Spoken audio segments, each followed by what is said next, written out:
Bonjour Monsieur Antoine. Bonjour mon frère.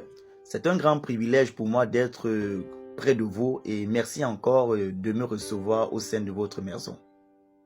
Je glorifie Dieu pour ça. Depuis un certain temps, nous vous entendons parler d'un certain prédicateur du soir, d'un envoyé de Dieu. Avec tout ce qui se passe là dehors et les soi-disant envoyés de Dieu, vous n'êtes pas sûr que c'est encore une ruse du diable? Qui est le prédicateur du soir? C'est une excellente question, mon frère, parce que le prédicateur du soir n'est pas encore révélé en temps réel.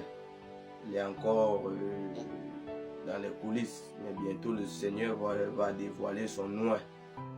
Le prédicateur du soir, c'est un envoyé de l'Éternel. D'après l'écriture de Zacharie 14, le verset 7, au temps du soir, la lumière paraîtra. Et son appel a été accompagné des signes, bien-aimés. Et je suis l'un de ses alliés parce qu'on a eu à grandir ensemble. Mais le Seigneur, comme on dit, quand c'est un appelé, c'est un appelé. Je ne suis pas là pour faire sa publicité, mais je suis là pour vous faire comprendre qu'il est la voie pourvue par Dieu dans cette génération. D'accord, Monsieur Antoine. Vous êtes en train de nous certifier ici que le prédicateur du soir est cet Élie la croix, cet envoyé de Dieu pour le salut de la multitude en ce temps de la fin. Est-ce que vous êtes réellement convaincu de l'appel du prédicateur du soir? Parce qu'on vous entend dans plusieurs vidéos, vous parlez avec assurance et fermeté. Qu'est-ce qui vous donne cette assurance-là de croire au prédicateur du soir et à son appel? Ok, parlant de l'assurance, bien aimé, le Seigneur dit que mes brebis entendent ma voix et me suivent. Là, tout simplement, je me suis identifié. Je ne veux pas apporter une forme de théologie dans ça, ou bien expliquer comment ça se fait passer pour que je puisse avoir l'assurance. J'ai tout simplement écouté la voix qui parlait au travers de lui, cette parole pointe que Dieu a déposée en lui, et je me suis identifié en cela. J'ai compris que vraiment, en ce temps de la fin, c'est ce que nous avions besoin. Nous avons vraiment besoin de cette parole pointe. Nous avons besoin de voir vraiment Jésus-Christ devenir chair dans les êtres humains, dans des hommes et des femmes. Et je veux vous rassurer, bien-aimés, il est vraiment la voie pourvue en ce temps de la fin. Parce que je suis l'un de ses produits. Très bien. Monsieur Antoine, encore merci de prendre votre temps pour nous répondre à nos diverses questions. Mais nous revenons avec une autre. Vous avez parlé des signes qui accompagnent son ministère. Quels sont ces signes? Faites-nous le savoir, afin que nous puissions aussi vérifier si c'est réellement vrai ou pas. Ok mon frère, il y a tellement de signes, mais je vais m'appuyer sur des signes très spécifiques, des signes très importants. Prédicateur du soir, c'est un homme qui est né dans une ville natale, Edea, nommé Edea. Bon, c'est là-bas où il a grandi et c'est là-bas où il a passé la plupart de son temps. Et le premier signe qu'il y a eu, c'était à un temps du soir. Il rentrait, je pense, de la visite d'une sœur. C'est quoi le Seigneur lui a fait comprendre qu'il devait s'arrêter pour un temps et regarder le ciel. Bien aimé, je vous rassure que le soleil était déjà couché. Et vous-même, vous savez, le temps de 18 heures, le soleil se couche. C'est comme ça que le Seigneur lui amplifiait davantage. Lui disait, regarde au ciel, regarde au ciel, regarde au ciel. Je me souviens encore quand il me racontait ça, et moi-même j'étais témoin vraiment de cette lumière. C'est comme ça que subitement le soleil s'est levé.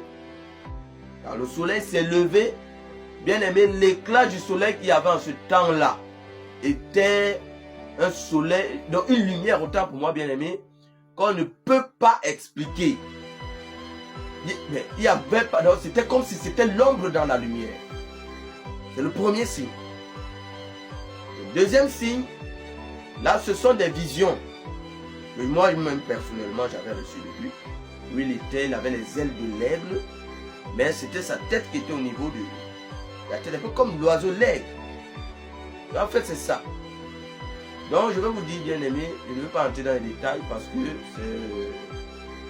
c'est juste une vidéo. Mais je vais vous faire comprendre. Donc, vous allez le voir bientôt. Dieu va le déployer. D'accord, monsieur Antoine. Selon vous, le signe du soleil qui se lève au crépuscule est un signe majeur de l'appel du prédicateur du soir. Et aussi, vous avez une vision où le prédicateur du soir était comme un aigle, je pense. Très bien. Bon, nous en venons avec une dernière question. Pensez-vous que ce n'est pas une ruse du diable pour encore endormir davantage le peuple de Dieu? Bien aimé, je vais être cru parce que, en vérité, quand l'authentique veut paraître dans ce monde, c'est d'abord la ruse qui commence. C'est d'abord la ruse qui commence. Parce que tous ceux-là qui se sont prénommés eux-mêmes, se sont élus eux-mêmes, des prophètes, ce sont eux des rusés. Parce que la preuve en est, il n'y a pas de changement. Il n'y a pas une véritable parole Owens.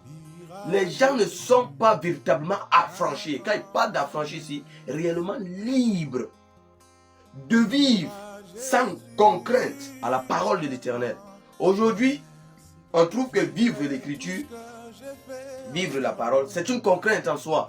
Alors que c'est une nature propre au Fils de Dieu et au Fils de l'Éternel. Mais cela n'est pas une ruse. Ça, c'est une vérité, je le certifie encore. Parce que même, je me souviens, dans l'une des voix de William Marion Branham, qui était le prophète messager du temps majeur, a dit, acceptez la voix pourvue par Dieu.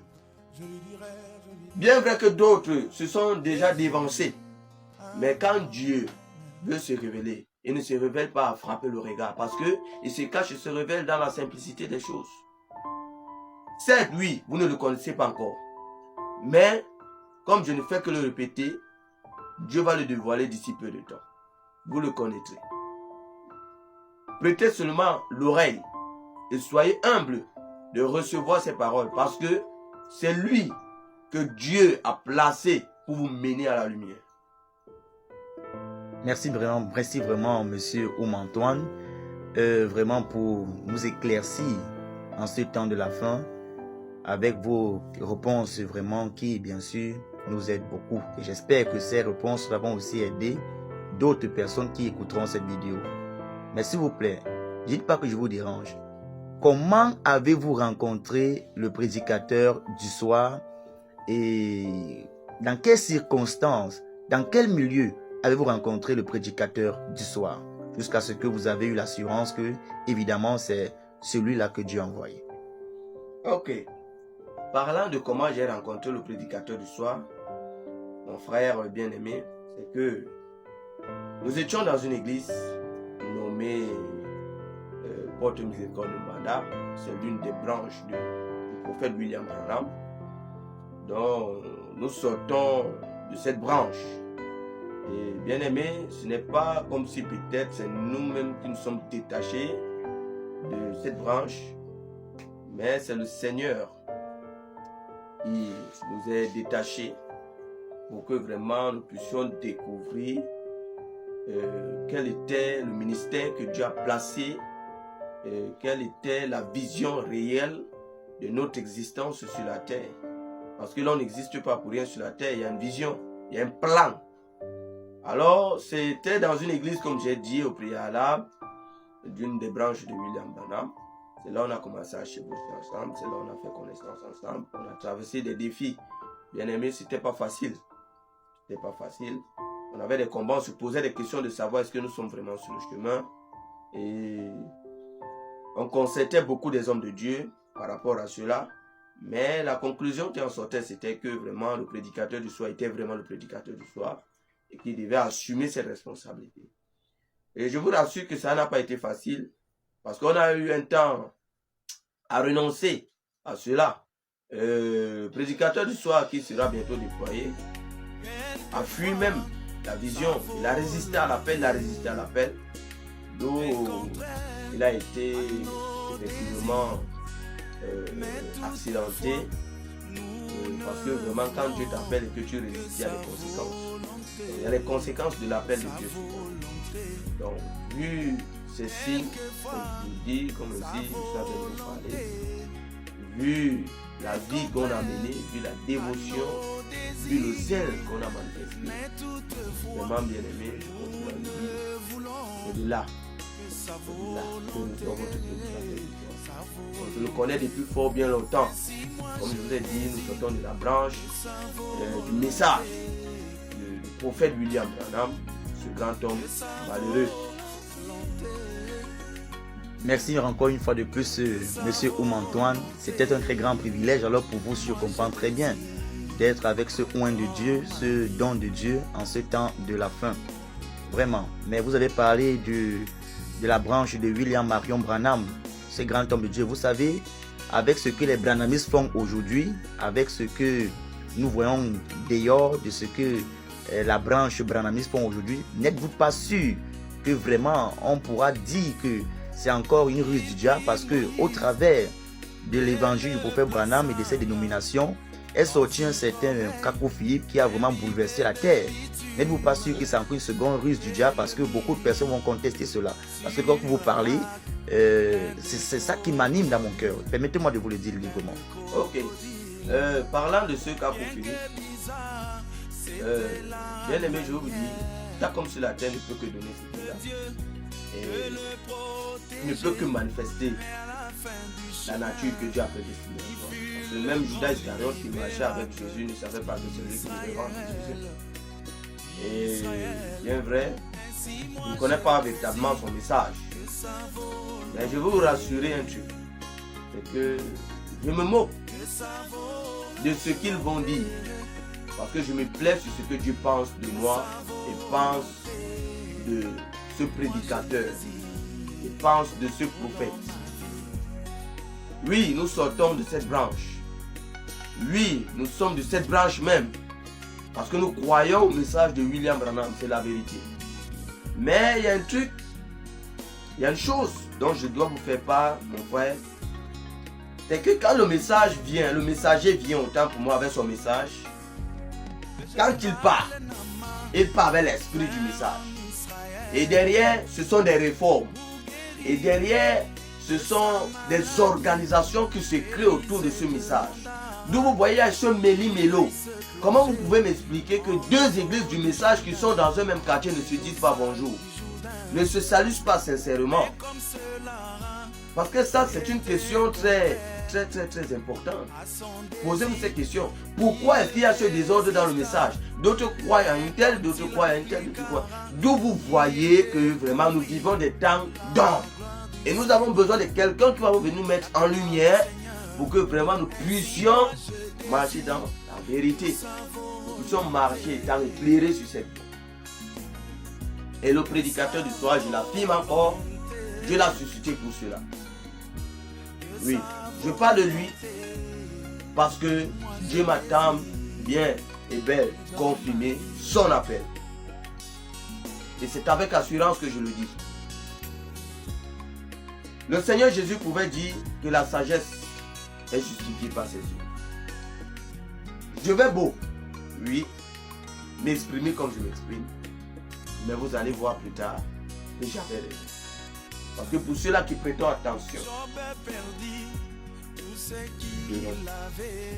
eux-mêmes seront convaincus. Parce que les brebis attendent la voix du Seigneur. Merci vraiment, Monsieur Oum-Antoine, de m'avoir permis de vous poser cette question. Merci de vous avoir permis, bien sûr, d'apporter de la clairvoyance. Et merci encore une fois de plus de vous avoir reçu chez vous. Nous vous souhaitons à cela une bonne fin de journée. Et pour tous ceux qui vont regarder cette vidéo, nous les souhaitons aussi le courage d'examiner réellement si c'est que ce prédicateur du soir vient de Dieu ou pas, vu les temps difficiles que nous vivons. Encore une fois de plus, merci Monsieur Oum-Antoine. Bonne soirée et bonne fin de journée. Et je souhaite aussi à tous ceux-là qui vont regarder cette vidéo, ne soyez pas frustrés, ne prenez pas la confusion. C'est la meilleure voie la meilleure voie. Je continue à le dire, c'est la meilleure voie. Il n'y a pas de doute là-dessus. Il n'y a pas d'étude là-dessus. Vous-même, vous verrez par ses œuvres. Je l'ai dit, la sagesse sera justifiée par ses œuvres. Oui, ça c'est clair, ça c'est certain. Donc, que le Seigneur vous bénisse et que le Seigneur te bénisse aussi, mon frère. C'était un plaisir pour moi de parler de ce avec toi. Parce que c'est une grâce, parce que j'ai vécu avec lui. On a travaillé ensemble, on a traversé les et Dieu est révélé à lui, je dois me soumettre. Je dois accepter cette parole que Dieu a placée en lui. Que Dieu te bénisse. Merci aussi. Toutefois, il y a des choses qui arrivent dans ma vie qui semblent contraires à ce que je veux. Mais je dois m'y soumettre parce que c'est la volonté de